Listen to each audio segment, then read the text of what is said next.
The fourth dimension has always been a fascinating space in which scientists and artists can venture when waxing philosophical about fate and free will. Even if you don't know that much about the science behind it, you probably already know some of the ins and outs of what time travel is and how it's typically done. It has been a favorite topic for fiction writers since time immemorial.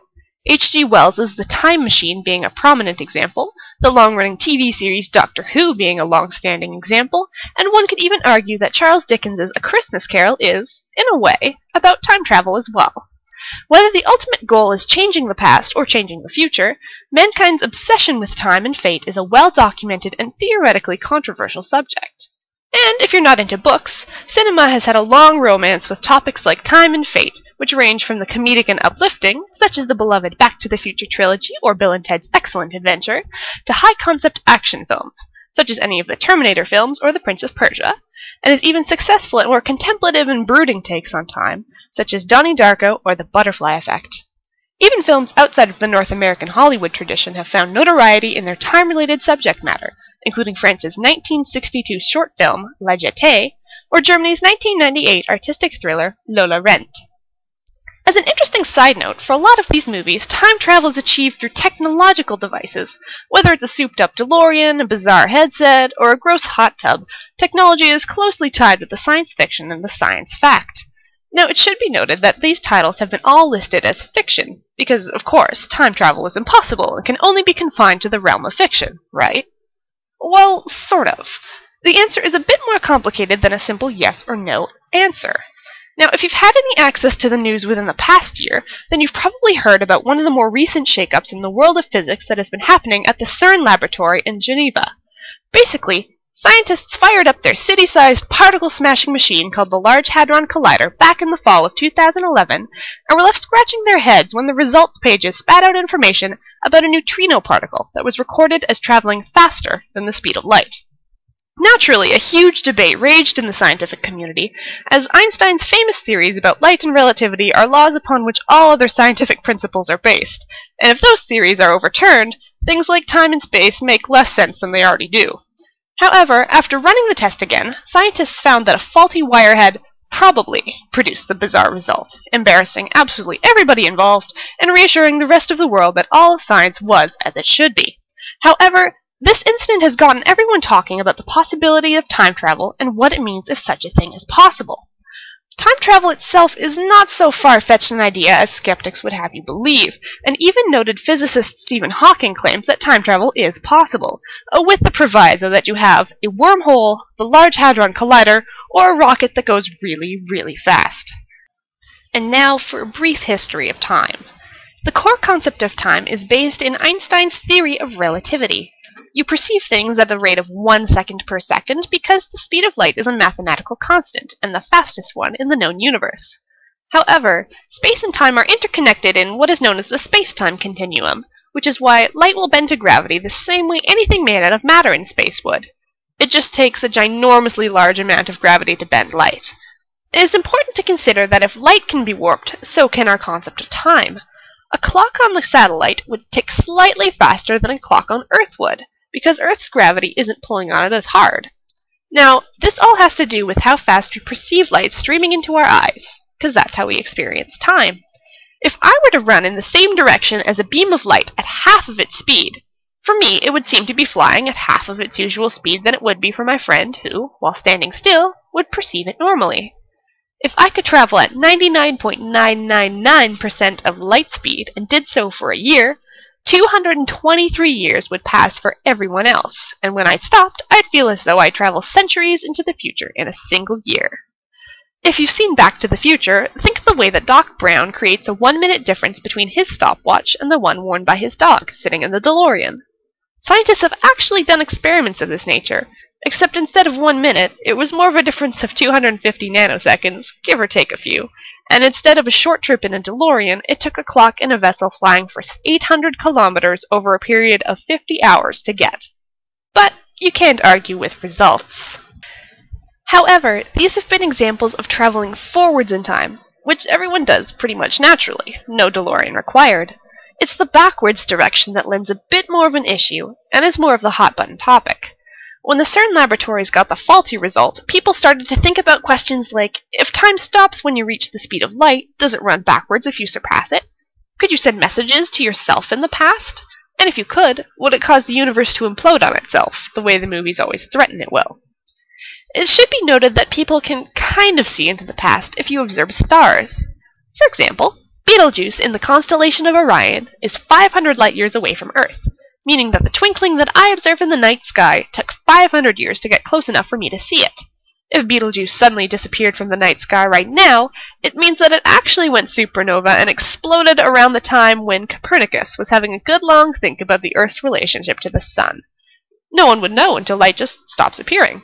So observing the past isn't difficult, but the possibilities of traveling there have been giving physicists headaches since the ideas of things like wormholes were created, where getting there revolves around hypothetical questions where, if this sort of thing existed in these hypothetical circumstances, theoretically you could do it. So I wouldn't hold your breath. But for the sake of argument, let's say, what if? Now, I've been using a lot of examples from science fiction stories and movies because the minds behind science fiction are a fascinating mixture of brilliance, philosophy, and a little masochism. Take Isaac Asimov, for example.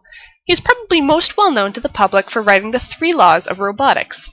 3 laws that could hypothetically be built into every robotic machine to ensure the safety of the human users.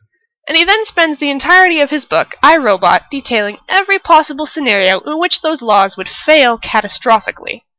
The reason I mentioned this is because I'm going to use some sci-fi to explain the biggest problem with the implications of traveling backwards in time.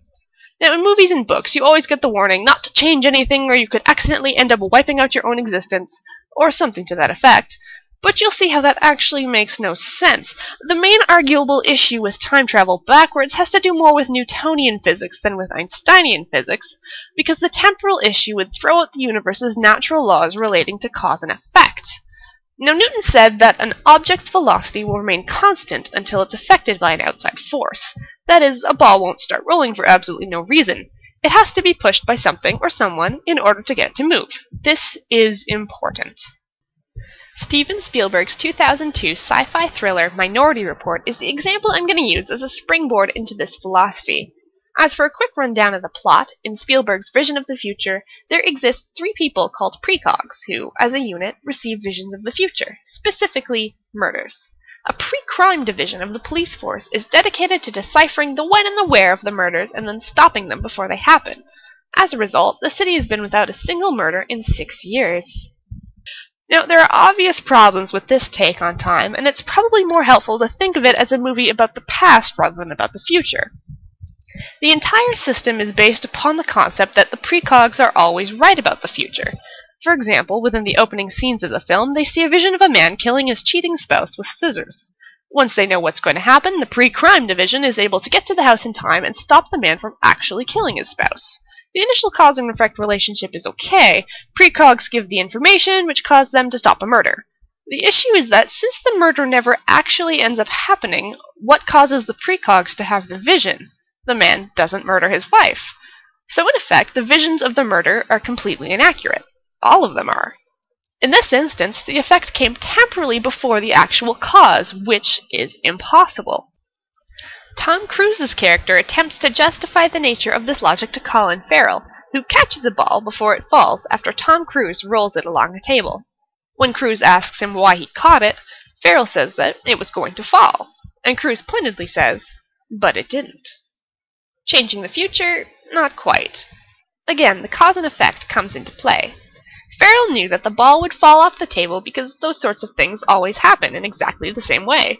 Back in the day, empiricist and philosopher David Hume theorized about something he called causation, where if event B follows event A, and it is observed that event B always follows event A after every other time after that, the 2 events are related in some way, even if you can't see it directly, and it would be a little crazy not to expect event B after event A.